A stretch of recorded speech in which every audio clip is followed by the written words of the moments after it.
My name is Aaron Gregory. I'm a senior at Mason High School, and this is my human experience.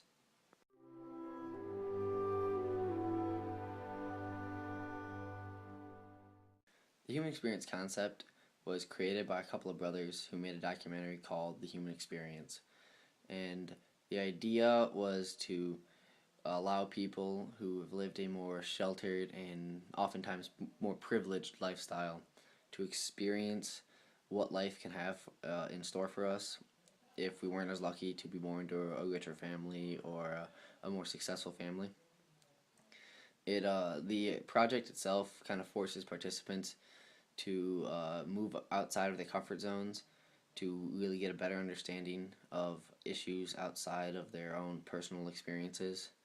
That way, it gives them a better view of what others go through who aren't as lucky to be able to have a cell phone and access to the internet all the time.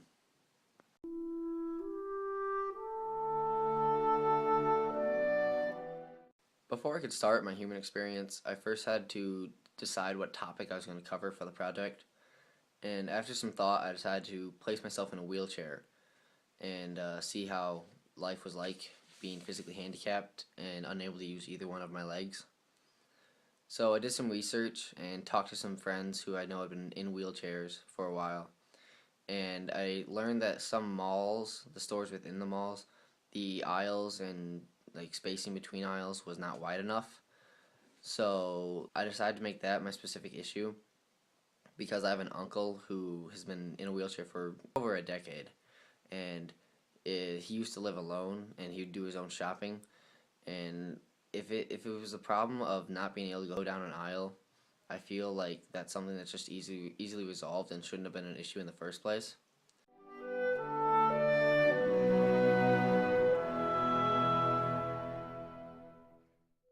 After going into the mall and experiencing what it would be like in a wheelchair, some of the things that resonated with me was the expressions that I would get upon entering a store. Like at one point, I went to a Dick's Sporting Goods to see just how people would react and how wheelchair friendly, pretty much, their store was. And a lot of the looks I would receive were like of confusion, just because it's like, what is a person in a wheelchair doing in a sports store? However, I did find out that GameStop and a small local clothing store in the mall were unable to accommodate wheelchairs very well because the aisles are just too narrow. The GameStop, you can only go down the center aisle, the main aisle right in front of the checkout counter, and that's about all the farther you can go. Then in the clothing store, the clothing racks are just in clusters.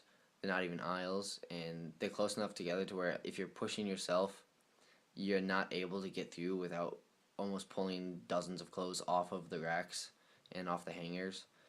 And so I figured that's something that could be easily fixed because looking around, there's plenty of space.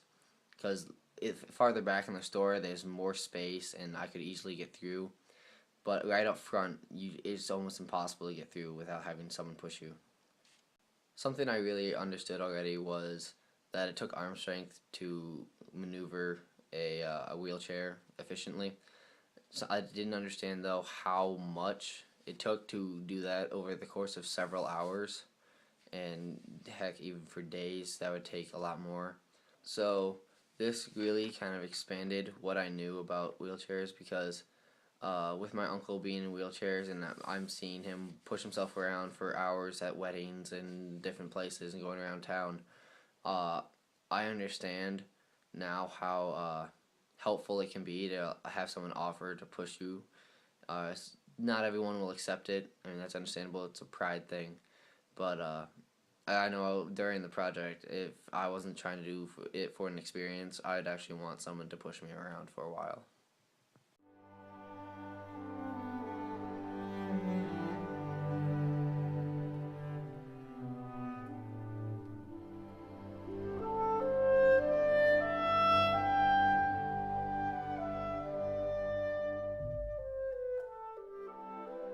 The use of media can really help this issue because if enough people learn how difficult it is to be handicapped in a store and not be able to go down an aisle, enough complaints and whatnot will be able to be filed that stores will be forced to expand their aisles and make their places more handicap friendly. When it comes to global issues and the experiences and life of other people, I have a new perspective as to what it takes to live a life when you're not privileged. And I feel like I'm going to look at it in a new way because even though my human experience that I did wasn't a hugely significant one, it didn't involve being homeless or orphaned or anything, it still gives you a new look as to how certain experiences go and how people's lives can be difficult if you're not in America, or even if you're not as lucky as I get to be, to have a parent that has a successful career that allows you to do things you want, like go to the movies and such.